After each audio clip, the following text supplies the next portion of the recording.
നമസ്കാരം, എല്ലാവർക്കും ഓഫ് ടോക്സിലേക്ക് സ്വാഗതം.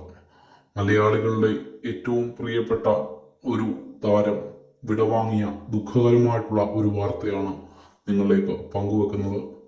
ആരും പ്രതീക്ഷിക്കാതെ വളരെ അപ്രതീക്ഷിതമായി നമ്മുടെ പ്രിയ താരം നമ്മളോട് വിട പറഞ്ഞ് ഈ ഭൂമിയിൽ നിന്നും പോകുന്നു. ഏറെ സങ്കടകരമായിട്ടുള്ള വാർത്ത. മലയാള സിനിമാ ലോകത്ത് കഴിഞ്ഞ 2 ദിവസങ്ങളിൽ തീരാ നഷ്ടങ്ങളുടെ വാർത്തകൾ മാത്രമാണ് പുറത്തു വരുന്നത്. നമ്മുടെ പ്രിയപ്പെട്ട സംവിധായകൻ ഷാഫിയുടെ വിടവാങ്ങലായിരുന്നു. ഏറെ ദുഃഖകരമായിരുന്നു. ഇപ്പോൾ ഷാഫിയുടെ ചിത്രത്തിൽ കൂടി തന്നെ ശ്രദ്ധേയമായ മറ്റൊരു താരം കൂടി ഇപ്പോൾ മരണപ്പെട്ടിരിക്കുകയാണ്. ബാലതാരമായിട്ടുള്ള നിഖിത നെയ്യാർ വിൽസൺസ് ഡിസീസ് ബാധിച്ചതിനെ തുടർന്ന് മരിച്ചത്. മേരിക്കൊണ്ടൊരു കുഞ്ഞാടിലെ ബാലതാരം ആയിരുന്നു. 21 വയസ്സായിരുന്നു ഈ താരത്തിന്.